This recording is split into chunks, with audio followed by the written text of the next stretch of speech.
What's up, everybody? Welcome to the Smoking Tire Podcast. This episode is brought to you by Crown & Caliber. Guys, you've heard me talk about Crown & Caliber a lot. Here's the deal. If you're buying a luxury watch on the internet, you want to buy it from somewhere reputable, but you also don't want to buy it brand new because for most watches, it's just you're just throwing money away. So, Crown & Caliber has an amazing selection of watches from Rolex, Omega, Breitling, Patek, AP, Cartier, you name it, they probably got it. Over 2,000 watches in stock. Then they've got a team of watchmakers and technicians in-house to make sure these pieces are working as advertised. The pieces you see on the website are the actual pieces you're buying. But more importantly, you can trade up. You can trade in or trade out. Crown & Caliber buys watches from you. They'll trade watches with you, or they'll sell watches to you. You can do it all very easily at crownandcaliber.com. We've got a discount code. TST175 gets you $175 off your first watch at Crown & Caliber, but also they are giving away a Rolex Submariner. Really, really nice piece of hardware, guys. I've had a sub for a very long time, and it's dope. You can get one for free if you go to crownandcaliber.com/TST. crownandcaliber.com/TST. Check it out. And if you're looking to buy a luxury watch on the internet, look no further than Crown & Caliber. We're also brought to you by Auto Tempest. Autotempest.com is the best place to find a used car on the internet. You know why? Because it's all of the internet in one place. Auto Tempest, all you got to do is you fill out the box one time and it searches the entire internet for those cars for you. It fills out all the rest of the website's boxes for you when you just do it once. Listen, you're a somebody. Your time is worth money. I know that, and you know that.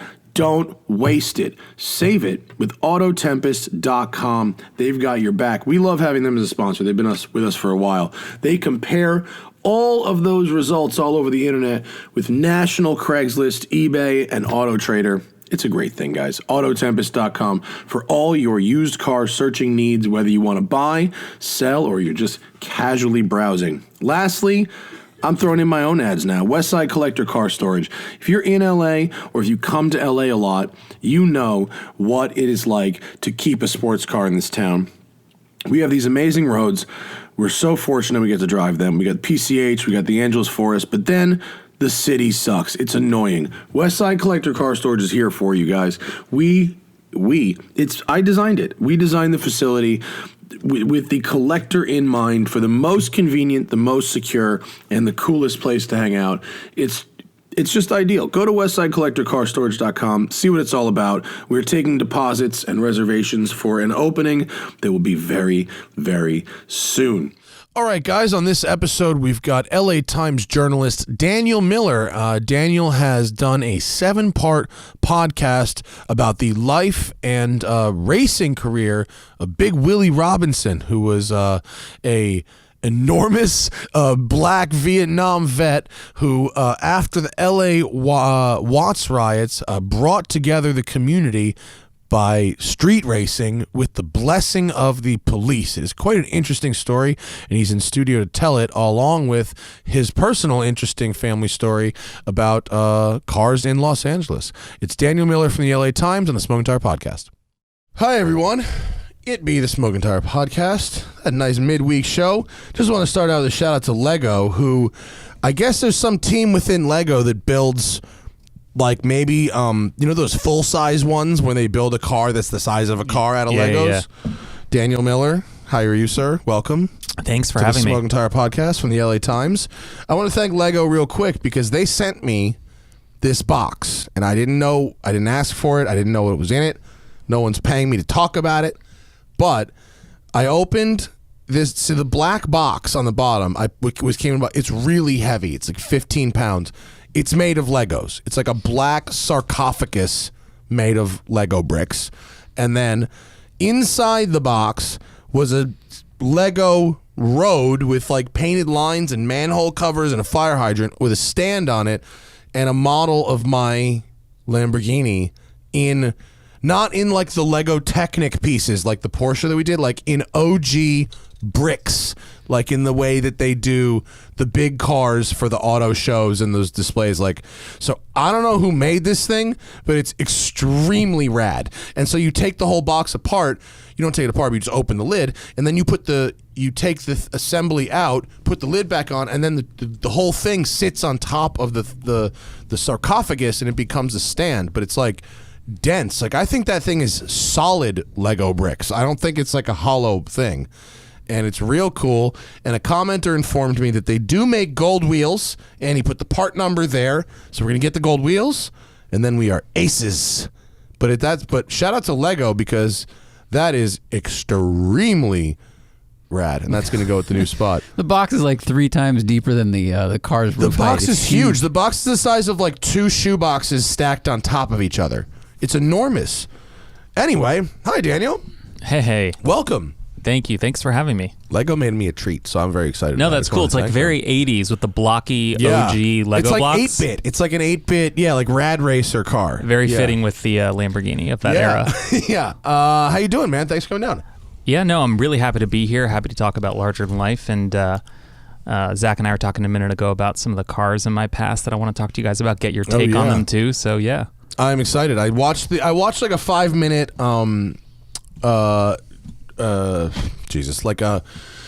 the thing Zach sent me. What's the word for it, Zach? A summation, a summation of the whole thing. The LA Times, like a 5-minute video that the LA Times put together. I think it's like an extended trailer, if you will. Sure. That thing. Remembering street racing legend Big Willie Robinson on YouTube. We can't play it, but we can show you the screenshot, which I thought was a nice summation. So who is Big Willie? And what is his deal? And why are we talking about him? Sure. So Big Willie Robinson was a legendary LA street racer. Starting in the mid-1960s and really up through the 90s, he had this vision of peace through wheels, which I think can sound kind of hokey to some. It sort of does. Right. But it also, it's like, we need to pick the lesser of 2 evils here. Right. Like, if we can do some street racing, we're not going to stab each other. Right. So, like, pretty much. And he really believed that. And although it may sound hokey, it actually worked. And Big Willie and his group, the International Brotherhood of Street Racers, wound up getting buy-in from law enforcement starting in the late 60s. And this is happening after the Watts riots. I'm sorry, getting a what? A bind? Buy-in. Oh, so a buy-in. Support. Oh, yeah. Yeah. And they had used it to establish a pseudo-legitimate raceway. That's right. Yeah. That happened in the mid-70s, and eventually, with the backing of Mayor Tom Bradley, LA's first black mayor, they opened a raceway on Terminal Island in the port of Los Angeles. So Big Willie's vision was to get street racers basically off the streets and onto a track where they could do this more safely, and it worked. He opened this raceway in 1975. The key to doing that, I think, is to actually open the track on the street, because because there's all these organizations that are like the take it to the track organizations, sure, and like they're doing the as you would say, the Lord's work, right? They're doing good, getting these guys off the streets. And Zach and I have joked a lot about street racing. Zach made a little mini doc about street racing with some guys that I'm sure we'll get into, but like the key to this is that the track they built was on the street. That's pretty right. Much. You effectively took the bridge onto Terminal Island in the port of LA and drove onto a section of the island, and there was a drag strip there. And I think what was really important was that Big Willie had a ton of credibility. He's this 6'6" muscle-bound titan. He'd been a bodybuilder. Imagine Big Willie. That's Big Willie. Like, he looks when you see his picture, you're like, yep, that's Big Willie. Exactly. Yeah. And so he had been a street racer on the streets, and he and his group had a lot of credibility. I mean, look at this guy. Big Willie looks exactly. He's wearing leather pants that are pulled up to the level where your grandpa would pull them up to, with a black belt with gold rivets in it, and nobody would ever say shit to him about that. Hell no. Yeah, I think that's fair to say. And, there's stories of Big Willie getting in the back of a flatbed truck to sort of command the audience in the streets in the 60s. Uh-huh. This is a guy wwho was a natural-born leader, and he looks like people Andre listened. the Giant in that picture. He looks enormous. Right, so 6'6", yeah. And, he placed in the 1976 Mr. America competition in the tall category. I mean, this guy really was larger than life. Wait, they had a Mr. America? Do they still have a Mr. America?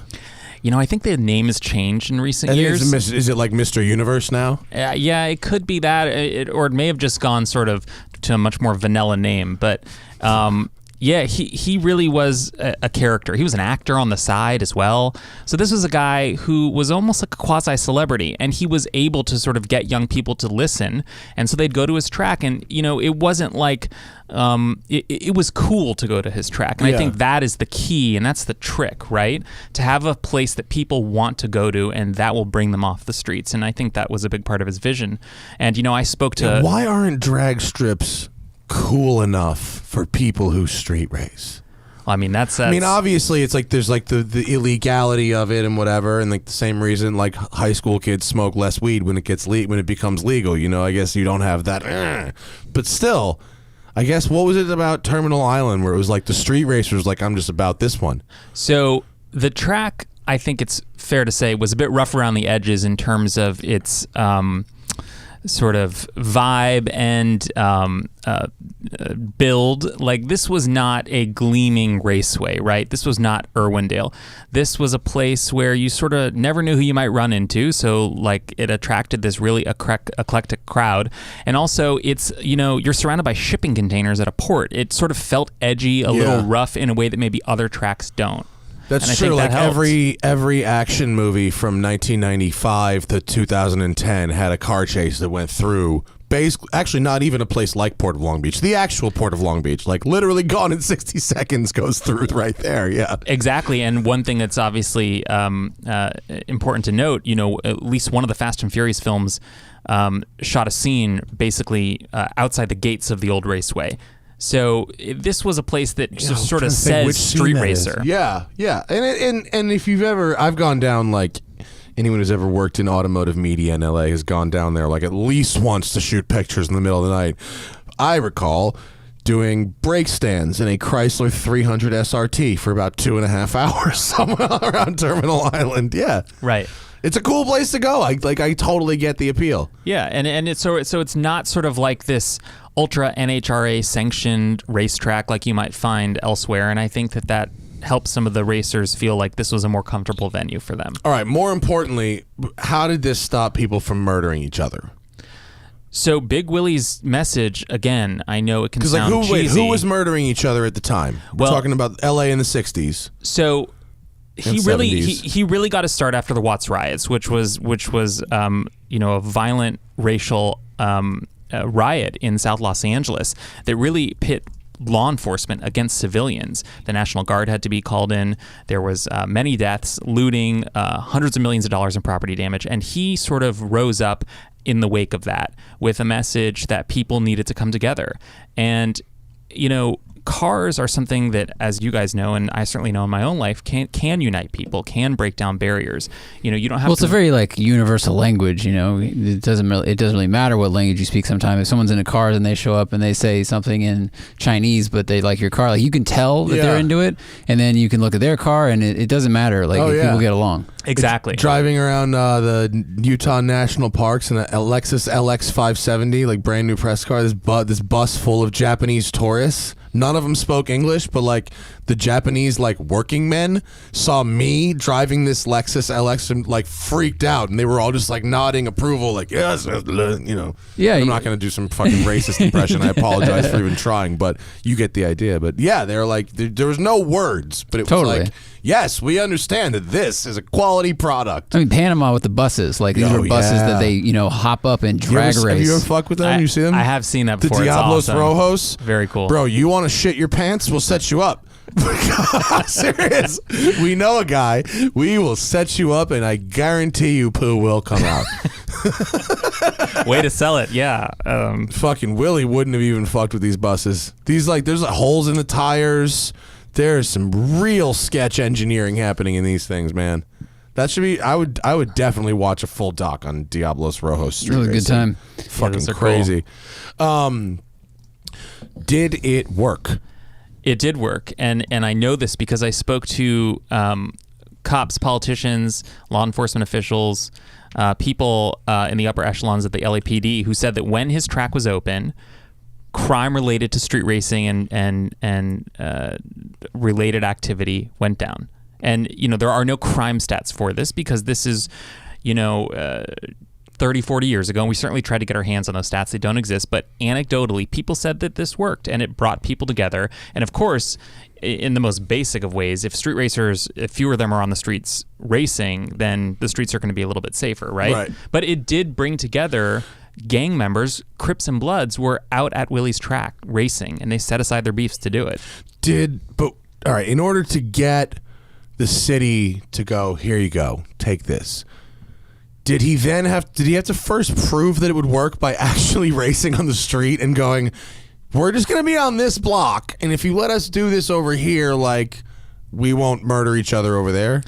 Exactly. I mean, truly. Very pragmatic. I mean, the city, it's hard to believe, because I live in this city and deal with the fucking bureaucracy of it, that how bad it must have been for them to go, you know what? Fuck it. Okay. So I would say, and this is a really important part of the podcast, and we get into this in the second episode of Larger Than Life.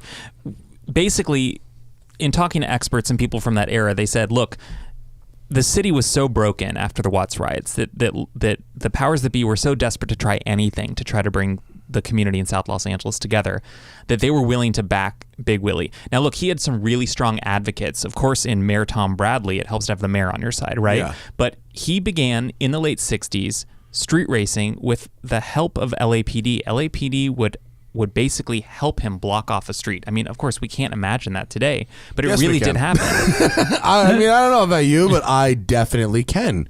Can you imagine that? I can imagine that. I think if you got a movie permit, I can you're imagine filming. it in A, yes, and B, I can imagine it in an entirely different context than that, but I could still imagine it happening. Someone taking a straight bribe and doing it. Sure, I mean, maybe not in a squad car, but just saying. I think but I think in a squad car, like nowadays, if someone films that squad car blocking it, then that goes up and that person gets fired. But I think in this case, it's an interesting olive branch because the Watts riots were so destructive. And if you listen to like the Dollop, the 3-part story they did on the LAPD of like leading to the Watts riots, it was really, I did listen, it was a while the ago. LAPD's reputation in the 80s and 90s was bad, and it had been started long before that. So they were probably like, our our reputation is terrible. Our relationship with the community is fucked.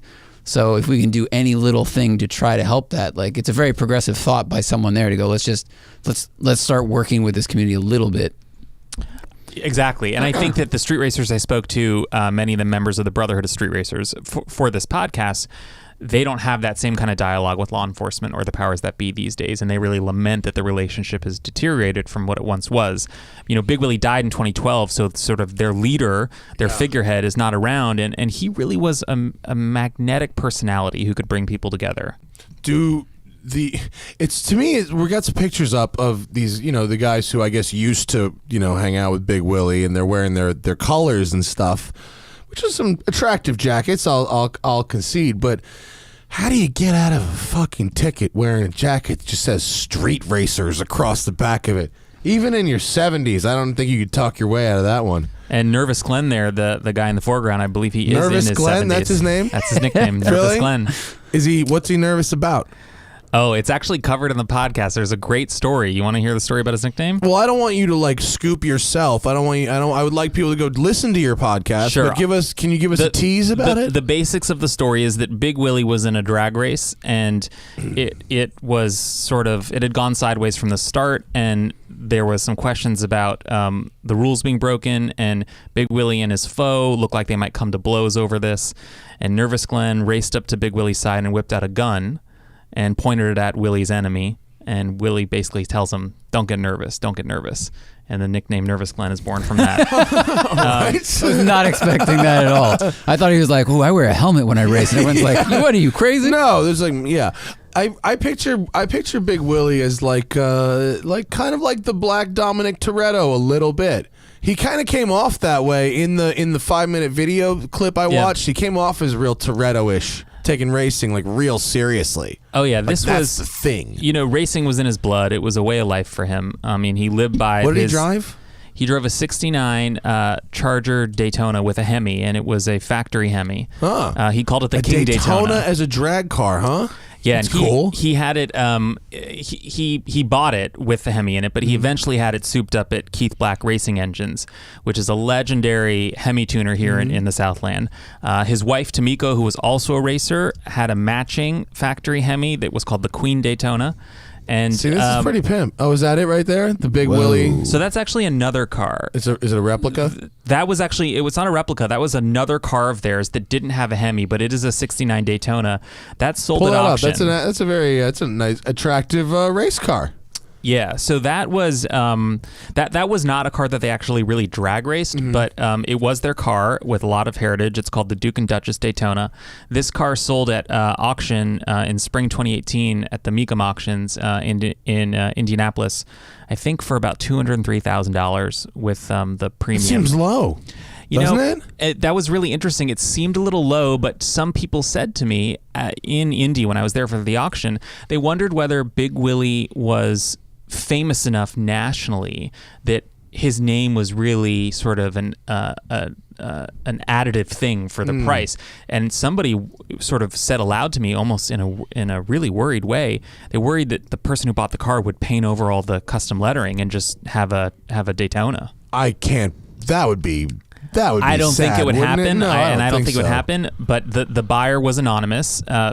The buyer was not actually there in the room, and had a proxy bidding on his or her behalf. So we don't know who bought it or what happened to the car. And it was never seen again. Never seen again. Damn, that's sad. That's cool though. I mean, I liked it. I can't recall ever seeing a Daytona drag car really. Have you, Jack? No. I mean, it was always a road course oval. Like that was what they were Very known for. interesting. I wonder how the aero really improves it in just the quarter mile, if it makes a big difference. Probably not. I mean, actually, the shaped front end probably helped a little bit to the top, but I think it's also just like not many things have a presence like that car. Like even in the muscle car world, it's like, what was it, like 20 feet long? It's like 2 feet longer than anything else. Yeah, it's like 4 inches longer than a Suburban. It's like for his, I don't know him personally, but like from the outside, that would kind of suit his personality, I guess. Certainly. I mean, he was a showman, and this was the perfect car for a showman of that era. Yeah, it's kind of cheeky too. I noticed the detail on the other one. I don't know if it's on all the cars, but the one that you said sold at Mecum, you see it said number 747 on the wing, which I thought is pretty cheeky.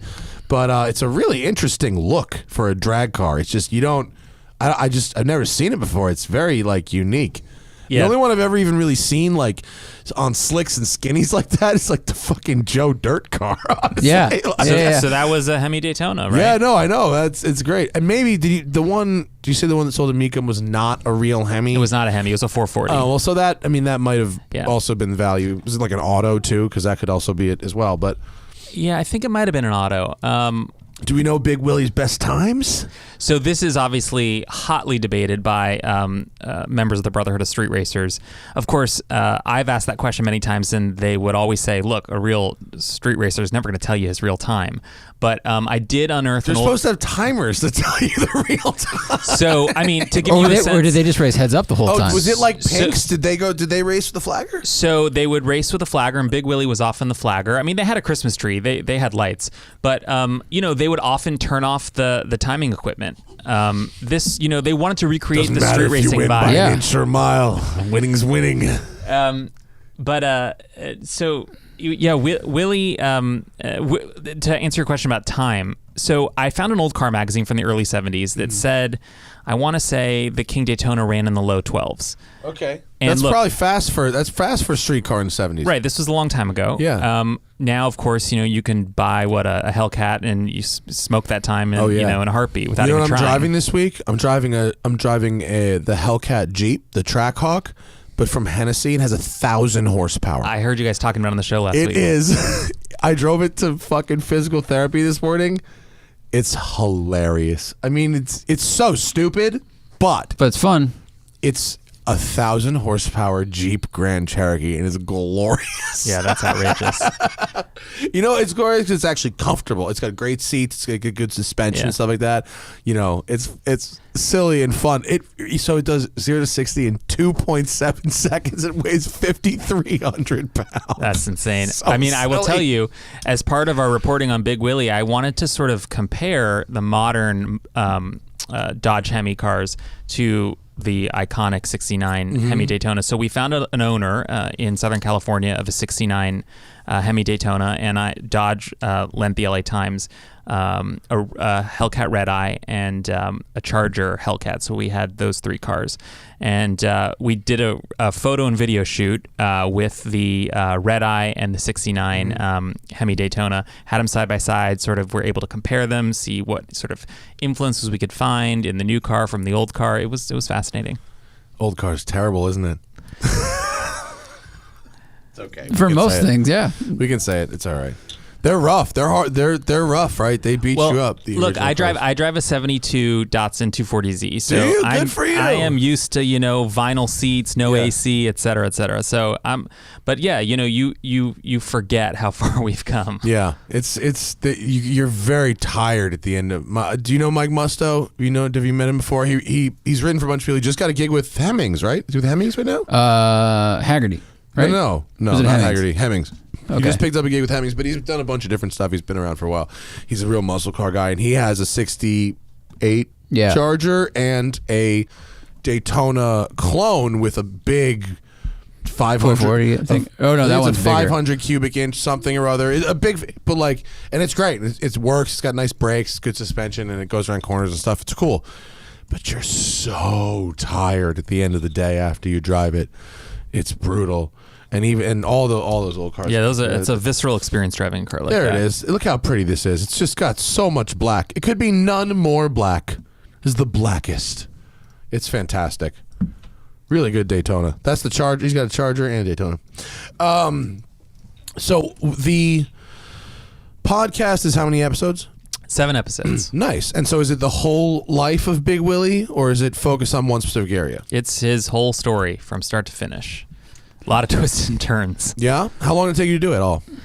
It took about a year to create the podcast and the written stories and other things we did. I had first heard about Big Willie a year prior, so back in 2017. I was working on a story that involved me going out to visit a guy named Ted Moser and his company, Picture Car Warehouse. Oh, yeah. And so that place is cool as hell, right? Very cool place in the Valley, and they outfit. They do what you could probably guess they do. Right. Yeah. So they outfit your cars for movies, TV shows, and it's a trip to go there. You've got like the Bud Light Lincoln Continental from the Super Bowl commercial a couple years ago. Got a bunch of '60s New York taxi cabs. It's a trip. Yeah, I mean they have a bunch of like regular cars. And it's like if you have I need to like fill a neighborhood from 1974. They're like, okay, and they show up with a whole neighborhood full of like period cars and make it look like the 70s or whatever. It's awesome. Right. So I'm wandering around the lot with Ted. I'm working on a story that involves him and has nothing to do with Big Willie. And we stop at this broken down race car, and it sort of looks like a Daytona, but it's not quite a Daytona. It's got a big rear wing. Fairly janky looking thing there. That's it right there. So what this is it's a 1966. Like It does. It's a '66 Plymouth Barracuda. Obviously, the roof's been cut off, and it's got this strange rear wing. And he points at the car, and he says, well, if you're a car guy, because I told him I was into cars, he says, you should know what this car is. And I give him some dumb look. Clearly, I have no idea what he's talking about. And he says, this was my friend Big Willie Robinson's car. And he was a legendary LA street racer, and he toured across the country with this car, and you should know who he is. He started dropping some big names. He said he was friends with Paul Newman. He was friends with Steve McQueen. He knew the mayor of Los Angeles. And I'm listening to the story, looking at that rusty old car, and I'm thinking, this can't be true. So I go back to the office, and I start doing some research. I start looking at our own archives at the LA Times, and it turns out that what I'd been told was real, and I couldn't believe it because I'd never heard of Big Willie, and that's what launched me on this project. So what of his car, the thing that was sitting at Picture Car Warehouse, like what? It's okay, that was his car, but like what? It was a Daytona, but like why is it like this? So this car came after the King Daytona. Okay. His King Daytona was destroyed. The Queen Daytona was also destroyed in the early '70s. This was Big Willie's. Destroyed like in a crash or a mysterious Well, I don't want to give too much away. Oh, sorry, okay, gotcha. Certainly troubling circumstances Let's just say for there Willie's was nothing car. we could do about it. No, it involved a dip in an acid tank. Fuck out of here! Yeah. Oh, it's good. Now we're gonna go. Now I'm hooked in the podcast. So he was fucking committed to racing, man. When I heard parts of the story of the podcast, I won't give away, but I was like, wow, this was not just like, I like racing, I'm gonna bring all the kids together. He's like, I'm also fucking people up on the strip. Yeah, he was serious. Yeah. So this was the next car after the King Daytona was destroyed, and it's a '66 Plymouth Barracuda. a Hemi motor from Keith Black Racing Engines. And because Willie, by that time, had become known for wing cars, he sort of grafted a wing onto the back of it, sculpted the nose cone to look like a Daytona, and called it the Police Daytona. You may have seen it kind of look like it had police colors. And this, I think, at least my interpretation is, this sort of represents his sense of brotherhood with the police, that he would have a drag racing car that sort of looked like a cop car. Is there a relationship between these guys and the people that actually do the cops that race the kids that on the drag strip? I'm sure you know what I'm talking about. Yes. So like a direct relationship? Yes. So much later in the 90s, Big Willie connected with some officers who are behind LASD Motorsports, which is a LA Sheriff's Department organization. It's a nonprofit, and they have some dragsters they take to tracks. Street racing made safe, is that what it is? Something like that? It's always like Race the Cops or Race the something. Cops, You go out and race a Fox body or whatever. Back where I'm from in New York. Where did you grow up around here? I grew up in LA. Okay, in New York, the cops, we had, there was a big dare thing in the 80s and 90s, whatever. Yeah. And they would always confiscate the drug dealers' cars, put dare shit on it, and then they'd either parade them around and go, ha ha, look what we got, or turn them into the race cars that they would drag race the kids at Englishtown. So there was like a 95 like Viper on like chromes that they would like drag race. Like so cool. When me and Larry would go to Englishtown with our Mustangs, like sometimes like there would be the cops there and the kids racing, and there was like a Viper and a Camaro, like a F-body Camaro and shit that they'd confiscate. And they're like, clearly crime doesn't pay, and the kids are like, well, that car's pretty nice. That like, Viper's sweet, dude. He did for a while. Guy did all right. He only did 6 months and he had a Viper. Like, I don't know. But so there is, so it's a direct relation. That makes a lot of sense. Yeah. Cool. How did you end up researching car stuff in the first place? I mean, you said you drive a 240, so you obviously are a car fan. Yeah, so I kind of grew up immersed in the world of cars. My family, I come from 3 generations of car dealers. My great-grandfather was a car dealer. My grandfather was a car dealer. He was one of the early Datsun dealers in Southern California. Cool. And then my dad and my uncle took the business over. It closed in 2005, but I grew up on a car lot in Culver City. It was called Culver City Import Group. Oh, cool. Nissan, Mazda, Subaru, Suzuki, Hyundai, so all imports. Oh, fun. They imported them from direct when it was sort of a gray market-y kind of thing? No, these were, licensed dealerships. Oh, okay, cool. And I grew up with my dad, taking me to school in a 300ZX in the early 90s when that was just like the coolest car. They were cool. Yeah. They were super cool. RX-7s from the same era. Yeah. Well, my dad did have the 2+2. Yeah. My grandfather drove the turbo in black. Mm-hmm. But there was the great RX-7s from that era, the first WRX that came to America 5-6 years later. So Those 01 WRXs, it was like, oh, shit. Yeah, it was a big deal. It was a big deal. And I've been waiting for that car. Yeah, because I had a Legacy GT in high school, and I sold it after I was like, I can't do any mods to this thing. And then the WRX came out, and it was like, right. And it was something like 225 horsepower, but it was a lot of horsepower. It felt like a lot. It had a good shove on it. Yeah. So I was always into cars as a kid. My dad would bring home a stack of car magazines. I'd tear through them. I worked on the car lot a little bit later, and when I went to college, after years of begging, my dad gave me my grandfather's 240Z.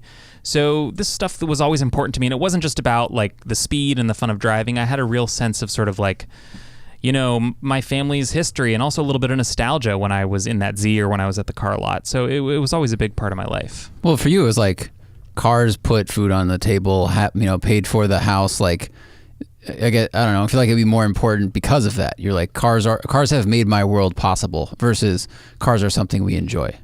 Yeah, it was, I can remember my dad would go to, conferences, car shows, meetings with, Nissan or Mazda corporate where they'd unveil a new car. And, it really mattered that new version of the Altima delivered, right? Yeah.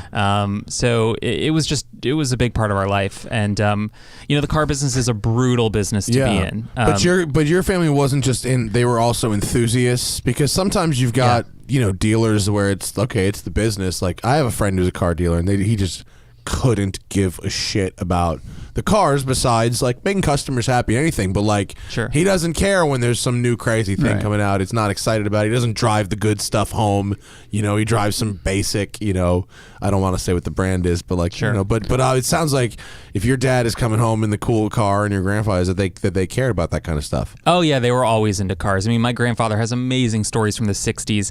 So he had a used car lot in the mid '60s in Culver City called Stick City, and the sort of wind up was they only sold stick shift cars. Really? That's Exactly. rad. And so my dad tells You'd probably me do well with something like that now. I can hear Jalopnik Isn't there running a- towards Culver City. No, what's the wagon dealer? There's a dealer that only sells Oh, yeah? wagons now. Yeah. It's exclusively wagons. Pioneers only. They fucking there's a Wagoneer place too. Yeah, no, I know those guys. It's called Wagon Master. Right. And they charge all the money. How Stick City though? That's great. So you'll get a kick out of this. So my dad and my grandfather remembers this. We still talk about it. My grandfather's in the podcast. He would come home on a Tuesday and he'd have a gull wing. He took it in trade. Yes. Or he'd come home with a Shelby Cobra, took it in trade, and he'd sell the gull wing for like $12,000, which was a huge sum of money at the time, and he did really well on that deal. Of course, he'd like to have the gull wing back. Of course, but that's how that business would go. Yeah. We had Bruce Meyer in here the other day who said he dailied a gull wing that he bought for $4,000 in 1962. I mean, it's like stories. It's like, what? We got the best response from that. We're gonna have Bruce back on again. He's great. He killed it. Yeah. And we got his thing, the American Car Cruise-In this Sunday at the Peterson Museum. It's like 8 to noon. We're gonna check that out with Vinny's Caddy and the 1,000 horsepower Jeep, I think. He said maybe I could drive his Fox Body police car. He has a fully policed Fox Body police car. Like everything works, all lights and sirens, everything. I don't know how it has a plate on it. Yeah. Only because it's Bruce. It rules. He brought it to Radwood. That's so dope though to be in a California car family is like that's a good history to have, you know what I mean? What are some of your other cuz you want a car beat? Or is that how your LA Times gig works? So I'm not on the car beat, although around the time I started working on the podcast, I did do a handful of car reviews for us. And I'd always wanted to try it just because it's sort of, always been something I've been fascinated by. And I have to tell you, I wrote maybe 4 or 5 reviews over the course of a year or two. I found it brutal. I thought it was so difficult to sort of translate my thoughts on a car that I'd spent a week with into, a 1,200 word story. Yeah. The key is to write as little about the car itself as possible. Learn that from Jeremy Clarkson. Take a hard laugh and be like, bacon is made of pork. It's like you're talking about. And that's why the Ultima GTR is, bad for you but delicious. Yeah. I mean, I really admire and respect, the great critics, guys like, Dan Neal, the Wall Street Journal, people who can sort of bring you into their world and inside their head and give you a sense of what this car is actually like. To go in his head, you need a fucking dictionary to get your way out of that thing. He used to be the car critic at the LA Times. Won a Pulitzer for automotive criticism at the LA Times. And the photo of him is amazing. The LA Times photo? I'll keep talking, but you'll laugh. You've seen it before, but you will laugh. Anyhow, I have so much respect for people who do it for a living. Automotive criticism it's a tightrope walk. So I reviewed a handful of cars for us. Reviewed, the LC 500. That's a good car. Did enjoy that a lot. It's a fucking good car. Oh my God, you're right, Zach. That picture. Dan is. Oh, cool, man. Dan is. How chill is that? What did I win? I mean, I'm good at this. And is that Putin while he still had hair next to Dan? That's very serious. Columbia University president Lee Bollinger. I don't know. I Inside wonder if he's baseball related for to the Bollinger Motor guys. people watching the show. He is a smith of words. Yeah, fantastic crazy. critic. I mean, whether it's a great food critic like, the late Jonathan Gold of the LA Times, or somebody like Dan Neal. I mean, criticism is when it's good, it's good. I like Jonathan Gold. I didn't like it first, and I started reading some more of his stuff, and I've been turned on him. I like him now. There's a restaurant in Venice called Felix. Do you know it? Mm-hmm. It's Evan, what's his last? Funk. Evan Funk, right? And it's like 3 months ahead. You got to get a reservation in this place. It's pasta. It's handmade pasta, and I guess he makes like all of it. It's really expensive and whatever. And I got a reservation a long time ago, and my wife and I went last week, and we didn't think it was that great. his method is to really undercook the pasta. It's really al dente, intentionally. And I guess Jonathan Gold was not a fan either, and he flat out said, "This guy makes pasta wrong." That's just like what he said. Like he just makes it wrong. I'll have to read the review. 3 months. Yeah, it was really funny. So yeah, you have to be able to, there's a place with a list of 3 months, and you have to be able to go, you're doing it wrong, and does even if he's still. Well, it's the hard part when you drive a car that has a fundamentally bad aspect about it, and you go, man, people put like tens of thousands of hours into this and designing it, and a lot of them tried really hard. Yeah, and you're gonna sit there and be like, this is incorrect. And you go, because sometimes it's right. You're right. You landed. Right.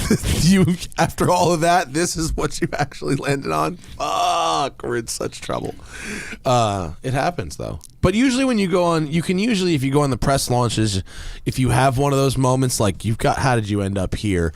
They can usually explain to you how they did end up there, and you end up with a little bit more sympathy. True, very true. A little bit more. Sometimes I'm like, you gotta be shitting me. Fiat Chrysler's nav systems were not colorblind friendly until very recently. Oh wow, really? But otherwise, it was like the best system. It's good. It's good. But when you put a map, put a destination in, and it made the map line to a colorblind person, same as the other road lines, so you couldn't see the map. This thing was just floating. That makes sense. Wow, that's wild. It happens. So wait, did you want to be like a journalist, and you tried doing car reviews and then took a left, or what angle did you enter this from? Sure. No, I grew up wanting to be a reporter. I wrote for my high school paper, wrote for my college paper, and I am a business journalist by trade. I have long written for the business section of the LA Times. You go to school for journalism? No, I went to UCLA, and the advice I had gotten from a guidance counselor was, if you're interested in journalism, just sort of write for the school paper and, read a lot of books, take a lot of history classes, a lot of English classes. So that's kind of the route that I took. I had an amazing experience writing for the Daily Bruin. You sort of learn on the fly how to be a reporter. And I had been a sports reporter at the time, covering the UCLA football team, where you're 19 years old and you're flying across the country to go see them play Oklahoma, get their ass kicked by Oklahoma. And you get That's probably a fun gig. I mean, I bet you feel extremely legit if someone's flying you around at 19 to report on a sports event. Yeah, I think it was for me personally, it was a thrill. I grew up a Bruin fan. My parents went to UCLA also. So it was fun to be doing that. But also, it's sort of, I think as a 19-year-old where you can have a lot of distractions, you sort of rise to the occasion when you're given that kind of opportunity.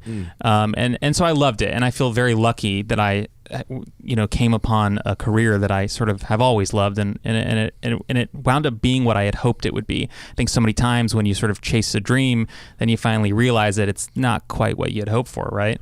Well, yeah, when it becomes a job, yeah. I mean, a lot of people have pretty dope lives if you distill them down into 5 or 6 Instagram posts or 10 minutes of video. Sure. You know what I mean? Like, my life is fucking sick in Instagram, but like, I'm doing emails for like 6 hours a day. Like, that shit ain't glamorous all the time. Like, this much is glamorous, and like, don't get me wrong, I'm perfectly happy with what I do, but but like, it doesn't. You got to see the whole picture, and a lot of jobs become jobs. Yeah. And I actually, once the shine wears off. And actually, that's one of the things that I've wondered about, not to go too deep, but like, I'm such a car guy. I love cars, but when it became my job to write about cars, even just very briefly, that became so difficult. And I wondered, if sort of, my love for it either got in the way or just sort of made it that it was hard to do it as a job.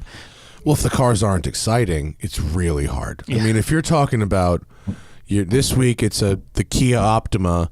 Next week, it's the Altima. And then you're in a Mazda CX-5. I mean, yeah, that would be difficult. Sure. If you figure out how to drive exciting cars, it's a lot easier. Yeah. Because now you've got sensations you can talk about. You drive an Altima, there's no sensations. Right, you just you got in, and then you went over there, and then you got out. Like, that's it. So it's hard. No, I hear what you're saying. I mean, one of the reasons why I love working on this Larger Than Life podcast is that it was about cars, but it was also really a character study, and it was about this world that I got to immerse myself in for a year or so. And so it could sort of scratch that itch of, learning about cars, researching cars, going to car auctions, things like that. But it wasn't like banging out car reviews, right? Yeah. And it was telling this sort of, untold story, this quintessential LA tale.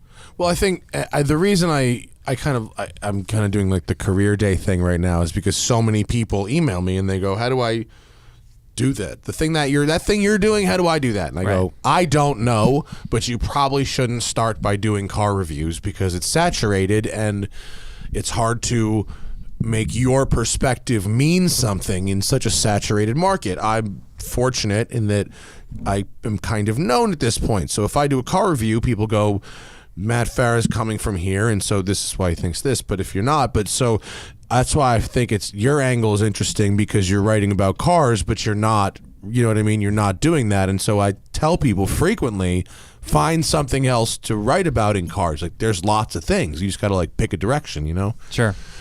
Do you think the career advice you got from that guidance counselor is correct? Like instead of saying go into journalism, get your education in other aspects of writing and kind of dissecting information?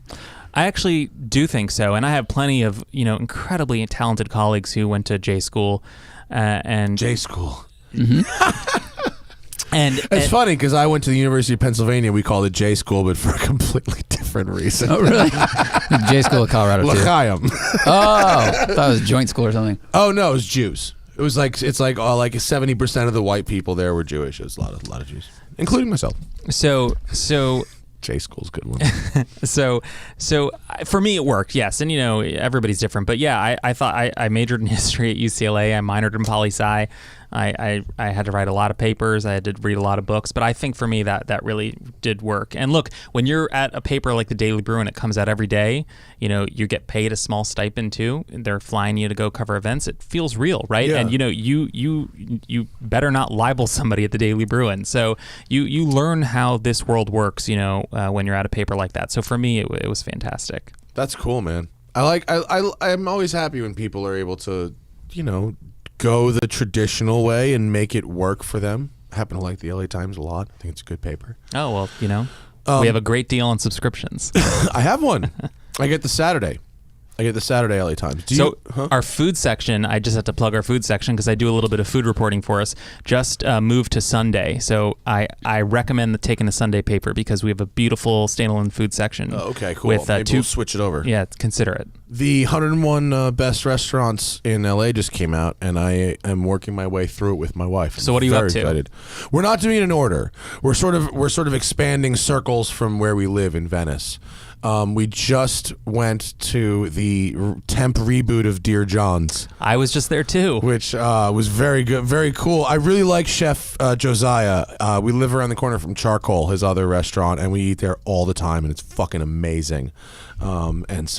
And Hannah and I really like a basic meal from like the 60s. Sure. You feel like you're in an episode of Mad Men when you're in there. Yeah, so for those people who have no idea what we're talking about, there's a restaurant that looks like it's like a steakhouse from like the 60s, and they rebooted it for a not permanent period of time, like a year or something, right? That's right, and it was always called Dear John's. Yeah, they just have taken it over. The original sign's there. Yeah, it looks the same from the outside, but the food is good as fuck. But it's like eating it. It's like eating in a Mad Men is a perfect description for it. Did you contribute to that list? Is that part of your gig? I did not. No, I've only done a handful of things for the food section. I did do a story you might appreciate. So I'm a lifelong Angelino. Driving around LA all these years, you see burger places like Tom's Number 5, Big Tommy's, Tam's, and I always wondered. There's the original Tommy's, and that's the famous chili burger stand in LA. So what's up with Tom's Number 5, Tom's Number 1? Is it like Ray's in New York? It's exactly like Ray's in New York. So what I endeavored to do, this was this past summer, I endeavored to sort of catalog every single knockoff Tommy's. This is excellent. And map them and then do a taste test. So this is a righteous mission. So it was a heartburn-inducing month or so. How many burgers did you eat? So I found more than 60 knockoff Tommy's in Southern California. Oh my God! Wait, are there any? But is the original just a one, or is there's multiple originals? The original is a small chain with something like 33 locations in Southern California and Nevada. The original location is at the corner of Beverly and Rampart. It's been there since the 40s, and it's an LA institution. Yeah, and it is good. And it's good. I remember going there as a kid after Dodger games with my dad to get big chili burgers. So it's sort of like if you're an Angelino, you've tried one of these. If you haven't tried one, you should. And I found more than 60 knockoffs, and I wound up speaking to the family owners of the original Tommies, and I asked them about this. How have you allowed this to proliferate? And it was fascinating. They said that, look, we're about quality, we're about operating our own business, and if the minute we get distracted and start filing lawsuits left and right, it's going to sort of take us away from our core mission. And I wound up speaking to intellectual property attorneys to basically say, like, is this the right approach? And generally speaking, they said yes, actually. How interesting. So really a fun story. And, look, it's not the same as the Big Willie story, but in a way it is, in that it's like these weird LA tales just are what I love telling. And, I got to eat a lot of burgers for a living for a while too. So, How does that work? Literally in a nuts and bolts way, because I don't really know how the really long form reporting like this works. If you go, all right, to your editor or whoever's in charge of approving stories for you, and you go, listen, I want to eat at 60 burger places, and it's going to take me obviously a few weeks at a minimum to do this. How do you judge the rate or something for a story like that? Can you do you have to pitch that story and then negotiate a rate for that, or are you like a salary dude? No, we're all salaried. Oh, you are? If you're on staff. Oh, okay. All right. Well, that certainly helps. Sure, but I've got to pitch that story, and that is sort of a little bit off the beaten path, and it takes really creative editors with open minds to see how that story would work, right? Of course, the story is why they allow it to continue, and that philosophy of the original versus. Did you talk to the owners of the copycats too? I did. And what were they saying? Well, a handful just hung up on me when they heard what it was Obviously, about. Yeah. You're like, hey, I'm a customer. I bought your shitty burger. Well, also, I should be clear. I did not eat at all 60-something burger places. I wound up trying 10. Oh. We did a video. I don't consider this thorough enough research. I'm sorry. I dismiss your entire premise. We can try the remaining 50-something, next week or something. like that. I'll throw a dart at a board with a bunch of them on it and go for it. Let's try a knockoff Tommy burger. I've never been to one. Yeah, I'll go. Let's start with a fake. Yeah, and then we'll be like, wow, this sucks. So we tried 10. Lucas Quan Peterson is a colleague of mine at the LA Times, and he was brave enough to do this with me, so we did try 10. But to answer your question, I did speak to one of the owners who was of a knockoff Tommy's, who was very open in that he copied Tommy's. You see, they got the Big Mac. I got the Big Mick. Right. But one guy, a common explanation that I heard in the course of reporting that story was that, people would say, hey, my name's Thomas and I love chili burgers. Yeah. And actually in talking to the IP attorneys about this, they said that's why trademarking a name of business with a person's name in it is not the best route, because there are a lot of Thomases out there who like burgers, right? And they can name their restaurant after themselves. Yeah. It was a trip. But now, more importantly, though, did any of the knockoffs actually have a better burger than the original? No. None of them did. Hard no. Really? Yeah. Did anyone get close? So there was a place that you might want to know about, because it's not far from you, in Marina Del Rey, called Thomas Hamburgers, which was I know that one. Which was easily, not only was it the closest to an actual original Tommy's burger, but it was easily the best of the imitators. The one on Washington? I think it is on Washington. Washington. I can walk to that shit. Dinner tonight, son. And what was interesting about it, they really adhered to the Tommy's formula. So that means, a plain bun, no lettuce, no mayo. It's very simple. It's chopped onions. It's a thick slice of tomato. And that's about it. Good to know. There it is. So that's Thomas the Hamburgers. Check it out. That's the one. It's right around the corner from my house. I will fuck with that 1,000%. Sorry, we're a little inside baseball with y'all, but if you come visit me in LA, go to Thomas Hamburgers. If you're not going to go to the original, definitely go to the original. That's cool, man. Now your Datsun, your 240Z, is obviously, now that we know the family connection, but is this Datsun connected to your family, or did you just buy this once? No, this was my grandfather's car. Oh, perfect. Whoa, that's cool. fantastic. It's very fresh. So the wheels rule. It's like what is that, turbine style? We can call that. Yeah, I think you can call it turbine style. Fan style, something like that. So those would have been a sort of a showroom option. You would have put those on in the dealership. The dealer would have sold you those wheels. This was not my grandfather's car from '72. It is a '72. I think he had gotten sort of nostalgic for this car because he'd driven so many over the years. And I want to say in the early '80s he wound up getting this car. He restored it, but then sort of stopped driving it, like sometimes happens, and it had been sort of parked on a lot at the family dealership around in the late 90s. And when I first saw it, I asked my dad what it was, and he said it was my grandfather's, and the rest is history. It's excellent. I love it. It's a great color. It's just, I mean, it's the white, but it really period with the wheels looks good. Great body color, and the bumpers aren't like, they're American bumpers, but they're not gigantic. So right? yeah, because it's a 72, it doesn't have the big bumpers from 73, 74. It's kind of like the pure version of the 240Z. It's such a good shape. It really is. And it's a thrill to drive. It's got 150 horsepower and inline six, and like it's great. They're nice little I don't drive it cars. enough. They're good fun. That's not the daily. No. Even normal car. No, we should talk about the daily though. What, is the daily awesome too? What's the daily? So I don't know if awesome is the word that I would use, but I think it's interesting. So I drive a Hyundai Nexo, which is a hydrogen fuel cell car. Oh, cool. And I can How'd you see end you're up sort on of that? slowly falling asleep as you hear those words in combination. I am interested to see what that's like. Are you an actual paying customer for that? I am. So I leased it. Okay. So I'm the son of a car dealer. Fairly attractive vehicle, isn't it? There it is. I have it in that color. Is that in Jewish Racing Gold?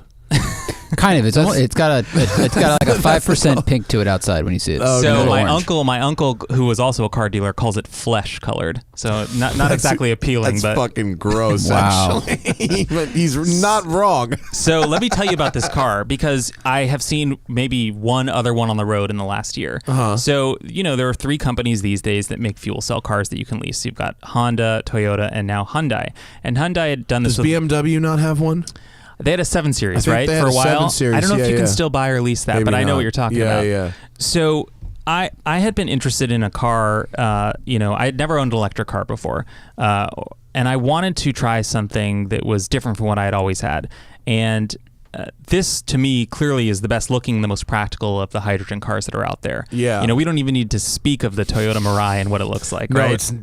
it's heinous. Yeah. So It's a bad future car. But look, because I have to say, I'm the son of a car dealer, I like a good deal. And when I heard about the deal on these cars, I was floored by them. And I should say Honda and Toyota offer the same sort of incentives as Hyundai. But the one that always sort of people are stunned by is when you lease this car, they give you a fuel card, and it's loaded, in the case of my car, with $13,000 to buy your hydrogen fuel with. So you and pay this is no secret. So you pay zero for fuel over the cost of the car. pretty Right. So much. over the life of the lease, I did some simple math. It Yeah. looks like I won't be paying for fuel, and I think Mirai owners and Clarity owners get the same sort of incentive, and it's really enticing. All right. So but what is the trade-off? How inconvenient is it for you to not pay for fuel in this car? So that's your obviously time is money. That's obviously the issue with hydrogen cars, right? It's all about infrastructure and whether they can build enough of these stations. And as a result of that, I believe you can only buy or lease this car in California. Look, there's an always-on display in the center stack that tells you where the nearest hydrogen station is. I will tell you that I've driven this car all over Southern California, on the weekends for my job, and I've never been more than, I want to say, 10 miles from a station, all over Orange County. And I will tell you where I live, I'm never more than a mile or two from a station. Well, that's pretty good. Truly. But a mile or two is good. If it's, in LA, 10 miles is a long way. Sure. But there's In Orange County, not so much. I mean, like, it seems like if you're on the west, near the coast, that's not like you have terrible. a lot. It's it not seems bad. like there's If you were- options along the 405. There's one in Marina Del Rey. There's up by Beverly Hills is one. It's not horrible. Right. No. So there's one right by the Grove. There's one in the Hollywood area. There's one in Pasadena. But I want to say roughly the same number as Tesla superchargers, But give or take. to be fair, if you live near downtown or South Central or Cerritos, I mean, basically Yeah. east of the coast, Yeah. you're kind of on an island. Like Yeah. it's pretty far. Right. And so I felt comfortable leasing this car for 3 years, as an experiment almost, Yeah. to see what it would be like to live with something like this. And I have to say, it's, I'm certainly not writing about this car. This is my own car that I leased, and I really do enjoy it. It's, it's not like a Tesla, but it is an electric car, so you have that sort of instant torque off the line, and it's got a hatchback. I can throw a bunch of stuff in the trunk. And what's your full range? So that's the other thing about this car. The range, I think the stated range is 380 miles per fill-up. I get around 350 miles per tank, but that's legit. That's pretty 350 good. miles. Yeah, it's I mean, good. that's more than I had an E39 wagon was my last car. Wow, that was was that the interior? Yeah, that's the car. Oh, wow. The interior is funky.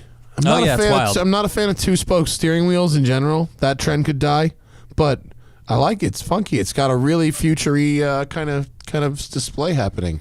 Yeah, no, it's pretty cool. It's been. Is this thing affordable? So they have deals on a lease, and I don't know if you can purchase them. I lease mine. I think that like the MSRP on the car is right around $60,000.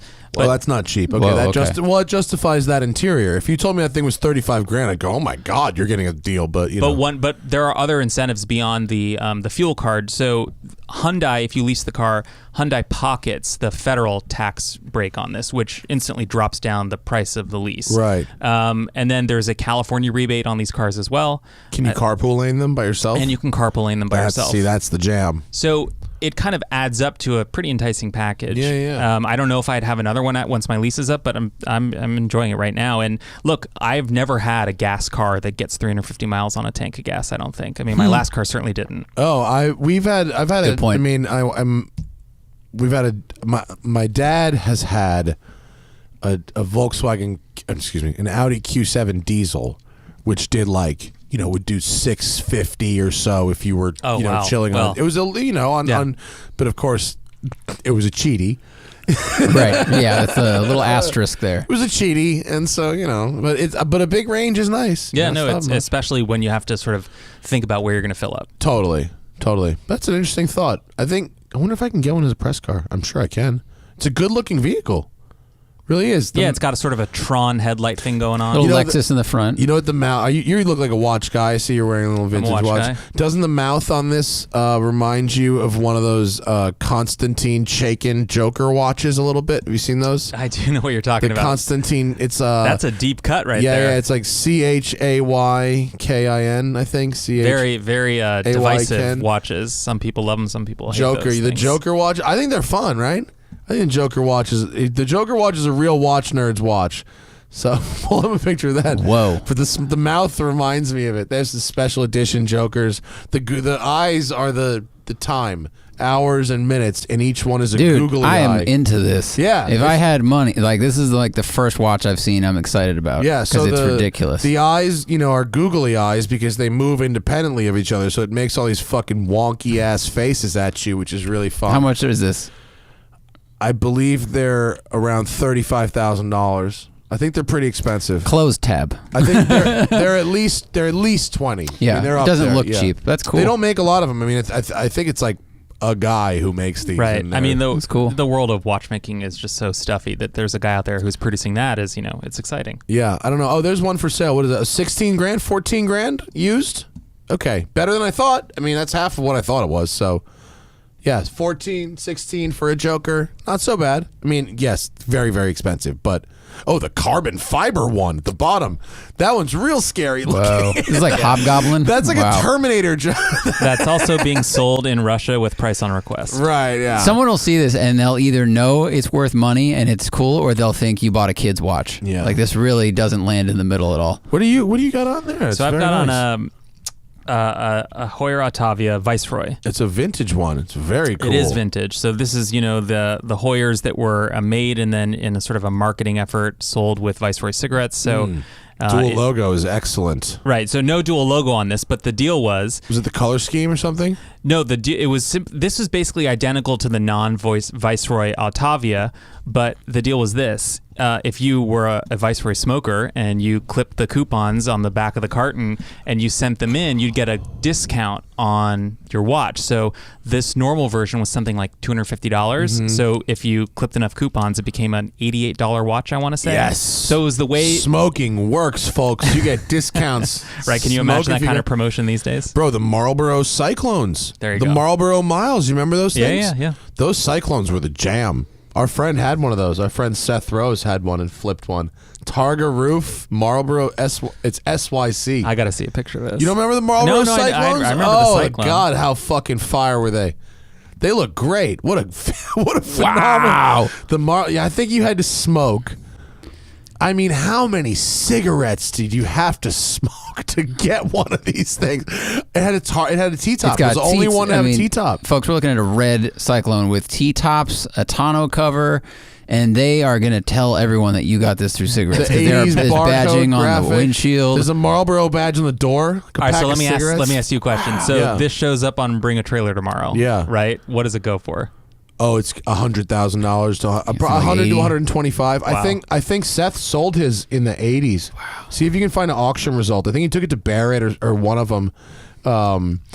And yeah, he got it. It's a big ticket item. Yeah. Yeah. Oh, there you go for sale. GMC. Oh no, Marlboro. One of the estimate 75 to 80,000.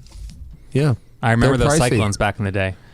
They're cool, aren't they? Yeah. They're all those vintage trucks are just Fast street trucks and like real body on frame SUVs are really on the way up right now. Yeah. What did that sell? What did that black one just sell for you, head Zach? They wanted 50. 50 that for was, a that was a regular black one? non-Marlboro. 4,000 miles though. Yeah. They don't drive good. I mean, the problem with those is you really want to have one to just kind of like dick around with once a year and really just look at it in your garage. You don't really want to drive that around. that's a beautiful two-spoke steering wheel. What an right? interior. Same as the Wow. Corvette. Same as the Corvette. This from the steering wheel period. is horrendous. Yeah, when they had to switch the Corvette to airbags in '91, they left the two-spoke wheels on the Cyclone from the '80s. It was Oh, great. man. It was great. Get in the super chat the next few minutes, folks. We're going to come to your questions soon. The Cyclone steering wheel looks like this. This is the logo of the D Hotel D Hotel. in Las Vegas. And when I saw this, I was like, that looks like the poker chip they give out at this hotel. There's a hotel called the D. Yes. It's in Old Vegas area. Really? Yeah. Is it? I mean, they're aware of the double entendre, I imagine. Surely. Okay, just wow.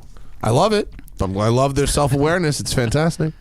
Do you know anything about this area where we're at here from the 60s? Have you ever looked in the Thunder Alley they called Jefferson here? No, tell me about it. It was I don't. where like Shelby was around the corner from here. As I'm sure your grandfather probably knew all these people. Shelby was here. Guildstrand was here. Iskenderian, Cams was here, and Edelbrock were all here, and they used to like race each other when they're testing products on Jefferson, that's like a great right story. outside of here. Huh. I was talking to Bruce Meyer about it. He said it can come poke around the Peterson archives and see if there's pictures of it somewhere. There's got to be. I hope what a there great is. name too. Thunder Alley? Yeah. Hell yeah, that's a great name. That's cool. Should we answer some people's questions? People ask us all stuff from the fan base here, and look, we can open with a watch question. This is in your wheelhouse. No All right. worries. Justin says, should I get a Rolex Submariner GMT or Yachtmaster? I like the gold bezel and the silver bracelet with gold trim, and all three models have a similar version for about the same price. Well, the Sub and the Yachtmaster are basically the same watch with a different bezel, and the GMT has a complication. I say GMT if you travel. But that's just me. I mean, if you can get a GMT, right? Correct. I think they usually mean used. Okay. Usually. So I'm a vintage guy. So I love, if I were to get a new watch, I'm always interested in something that sort of speaks to the heritage of the company. So if they still made a no-date sub, do they make a no-date sub? They do. So they make a no-date sub. I'm not a Rolex guy, but that would be the watch I would I recommend. like it. My dad has a no-date sub. What else do you have in your collection besides this cool Viceroy thing? So... what's like the crown jewel of the What's the collection? crown jewel? This one's pretty. If you're a vintage guy, that one's pretty crown jewelly. That's approaching. Yeah, and this is sort of a real sort of racing inspired watch. And when I was doing a lot of the video shoots and things like that for the Big Willie podcast, I had this on my wrist, so it was fun. I'm really into vintage Breitling. I think Breitling is totally underappreciated. I think partly because of the designs of their contemporary watches are so sort of difficult to swallow. Yeah. So I've got a 52 millimeters doesn't work for you? Right, No? right. You don't like Bentley Flying Spur winding rotors? Yeah, You're not that about doesn't that? work for me.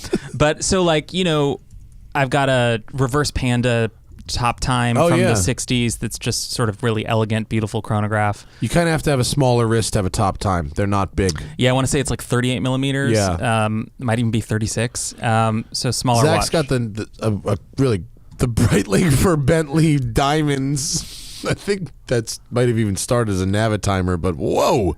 Yeah. This actually started as a roulette wheel in Vegas, and they shoved watch parts onto the Someone makes a roulette wheel watch. Have you seen that? I think it's Jacob. It might be Jacob, I but think I then know what has you're an talking about. actual roulette, a functional roulette wheel in it. That's it's wild. I think it's called the Casino Watch, the Astronomia Gambler. that has an actual roulette wheel in it. It's ridiculous. That's a trip. It's fun. See that the little button on the left there? You spring that back and it winds it up and it spins the ball around like a fucking pinball machine. Oh. There's animations of that shit working. It's ridiculous. That's pretty impressive. Yeah. Let's see.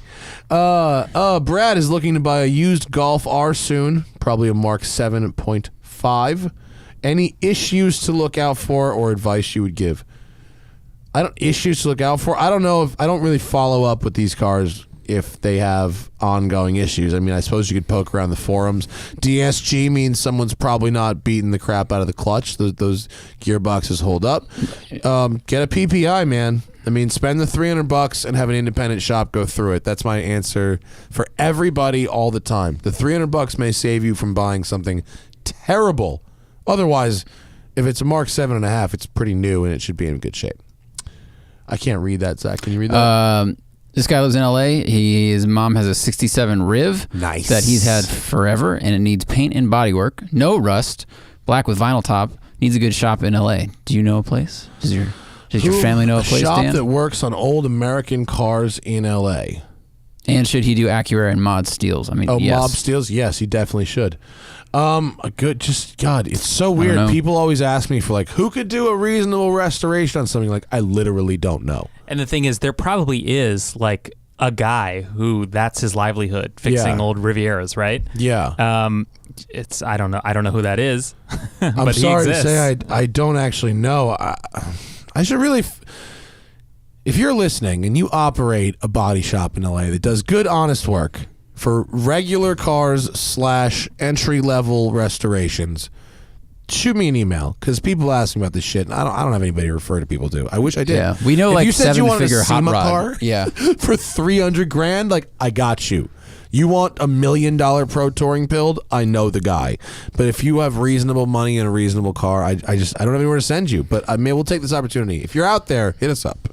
Sorry.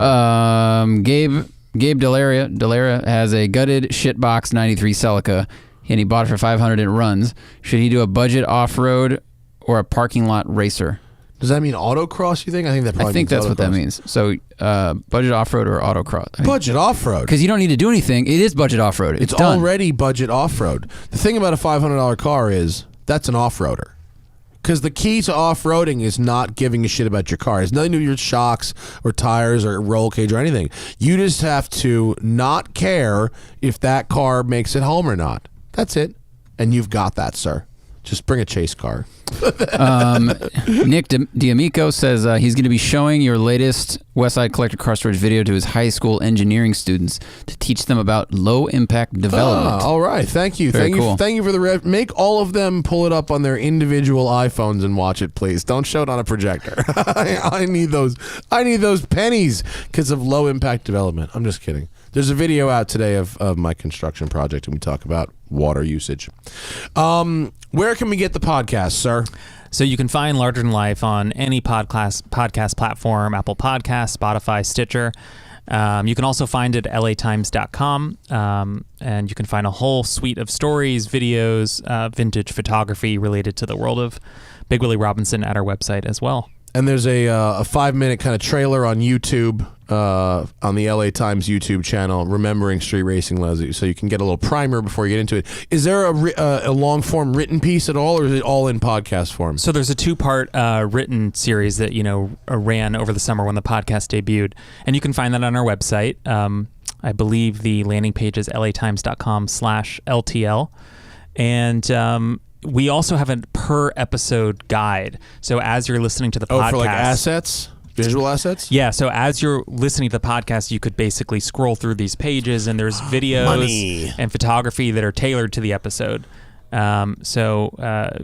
Big Willie happened to have been friends with Otis Chandler, whose family owned the Los Angeles Times. Why do I know that name? Oh, yeah, that's why. Okay, right. And he had been the publisher from 1960 to 1980. Otis was a huge gearhead himself. He had a mammoth car collection. Huh. And they were actually friends, which is another strange tie-in to the LA Times with this story. And as a result, or perhaps not as a result, but one way or another, Willie wound up getting his share of coverage in the LA Times over the years. So we pulled up a ton of archival stories that are part of our website where you can read how the LA Times covered him back in the day. Who is the most interesting individual surviving character from this gang? So the Brotherhood of Street Racers lives on, obviously, and they were so welcoming to me. I mean, they let me into this world and gave me an opportunity to be a part of it for a brief time as a reporter. One of the main figures who you will hear throughout the podcast is a street racer named Fabian Arroyo. You can actually see him on the right there with the long ponytail. With the long hair from the back, yeah. And Fabian is this guy here. Is a very well-known LA street racer, and he was instrumental in helping me sort of understand Big Willie. He was very close with Willie. He lived with him for a time toward the end of Willie's life, and I think he really maybe understood Willie better than anybody I spoke to. So I learned a lot from Fabian, but there were other characters, other figures who really... I can't say it enough, really welcomed me into a world that otherwise I would have not had access to. Well, now that you've covered Big Willie and Big Tommy, what's left? Are you on a new mission right now, or are you just on the promo tour for this guy here? No, I'm beginning work on a handful of sort of interesting, weird LA stories that I've been wanting to tell for a while. I don't want to give too much away, but car related or no? So nothing sort of down the middle car related, but I feel like kind of that sort of world that I'm interested in, whether it's cars or food or sort of gambling in LA, there's a lot of intersections. And so I'm kind of back in the lab, kind of working on a handful of things that, I think if you enjoy larger than life, they might speak to you as well. Cool, man. That's awesome. I love about it. Last question before we get out here. Favorite cheap meal in LA?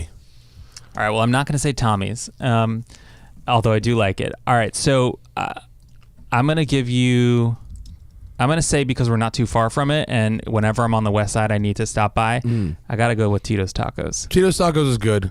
I like it. The people born in LA worship the place, and I don't understand the super long lines, but it is delicious. Can I give you just one pro tip? Yeah. You got to go to the inside lines. Do not mess with the exterior lines, all right? Good tip. I mean, I feel like when I bite into one of those tacos, it's like I'm 5 years old and it's like the summer, and my parents drove us over there to, have like an early dinner. So like it taps into something for me, and I think a lot of Angelinos. So I love Tito's. I mean, I don't know. There's so many. It's a good one. It is a good choice. It's like a greasy spoon kind of town, right? It's a good choice. Mine kind of sucks, but Kogi, man. Yeah. For $10, you can't beat the flavor. Oh yeah. And also, there's a new place in Venice called Teddy's Red Tacos. Have you been there yet? I haven't been there, but I've heard all about it. Totally new kind of taco, different from any taco I've had in the city, and it's absolutely delicious. Don't they do delicious. birria tacos? The birria tacos. Yeah. But this is the first time I've had a birria taco. It is delicious. All right, so let me give you, on that note, let me tell you one other thing. That it's a place I go to with my dad. It's a birria restaurant in the Pico Union area. So down Pico towards downtown LA, and it's called El Parian, I want to say.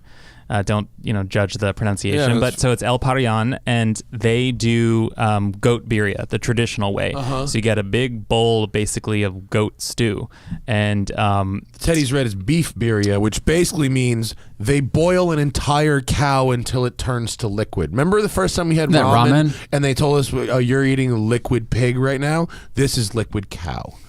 It's fucking great. Yeah. So, but I highly recommend this place. Again, it's a cheap eat, right? Yeah. But it's so good. And again, you're like drenched in the sauce, and your nose is running because it's a little spicy. It's the whole thing. Oh, the best. It like cures diseases. It's the best. Yeah. I'm gonna try that one out.